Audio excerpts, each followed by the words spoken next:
അപ്പോൾ അതേ കടല ഞാനൊരു 4 മണിക്കൂർ കുതിർത്തിയതാണ്. അതിങ്ങനെ അതേ കഴുകി കൊണ്ടുവന്ന് ഇതിൽ വെച്ചിട്ടുണ്ട്.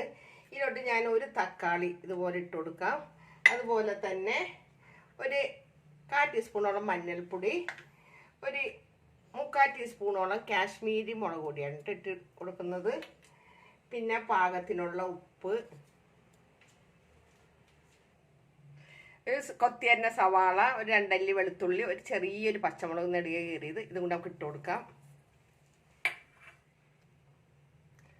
ഇത് മുങ്ങി നിൽക്കാൻ മാത്രം വെള്ളം ഒഴിച്ച് കൊടുക്കാം. എന്നിട്ട് ഇത് കൂട്ടി ഇളക്കട്ടെ. അപ്പം ഇത് മൂടി വയ്ക്കുന്നുണ്ട്. അപ്പോൾ ഒരു 5 വിസിൽ വരട്ടെ, എന്നിട്ട് ഞാൻ കൊണ്ടുവരാം. അപ്പോൾ നമ്മളുടെ ആവിയൊക്കെ പോയിട്ടുണ്ടേ. ഇതൊന്ന് ഇളക്കിയിട്ട് നമുക്കിത് ഇതിൽ നിന്ന് മാറ്റി വയ്ക്കേ. ഒരു കടായി വെച്ചിട്ടുണ്ട്. ഇതിലോട്ട് നമുക്ക് കുറച്ച് വെളിച്ചെണ്ണ കൂടെ ഒഴിച്ച് കൊടുക്കണം. ഇതിലോട്ട് നമുക്ക് കുറച്ച് കടുക് ഇട്ട് കൊടുക്കാം. കടുകൊന്ന് പൊട്ടി വരട്ടെ. കടുക് പൊട്ടി വരുന്നുണ്ട്. ഇതിലോട്ട് ഞാൻ കുറച്ച് ചുമന്നുള്ളി ഇതുപോലെ അരിഞ്ഞതാണ് ഇതൊക്കെ ഇട്ട് കൊടുക്കാം.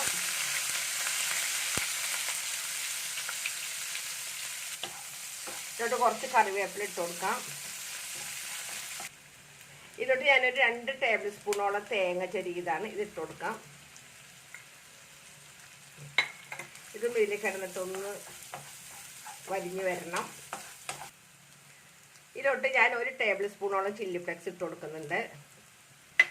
അതും ഇതിൽ കിടന്ന് എല്ലാം കൂടി നല്ല പോലെ ഒന്ന് മുരിഞ്ഞ് നല്ല സൂപ്പറായിട്ട് വരട്ടെ. ഇതിലോട്ട് നമുക്ക് എടുത്ത് വെച്ചിരിക്കുന്ന ഈ കടല അങ്ങോട്ട് ഇട്ട് കൊടുക്കാം. കടലെല്ലാം ഞാൻ നല്ലപോലെ കൂട്ടി ഇളക്കിയിട്ടുണ്ട്. ഇതിൻ്റെ ചാറൊന്ന് വരിയണം. അപ്പം ഇതെല്ലാം നല്ലപോലെ കൂട്ടി ഇളക്കി അതിൻ്റെ വെള്ളമൊക്കെ നല്ലപോലെ വരിഞ്ഞിട്ടുണ്ട്. അപ്പം നമ്മളുടെ കടല റോസ്റ്റ് ഇവിടെ നല്ലപോലെ റെഡി ആയിട്ടുണ്ട്. നല്ല പുട്ടിൻ്റെ കൂടെ പുട്ട്, നല്ല ഗോതമ്പിൻ്റെ പുട്ട്, റവപ്പുട്ട്, അരിപ്പുട്ട് എല്ലാത്തിൻ്റെ കൂടെ കഴിക്കാൻ പറ്റിയ നല്ലൊരു റെസിപ്പിയാണ്. സൈഡിലായിട്ട് ചോറിൻ്റെ കൂടെയും കഴിക്കാം.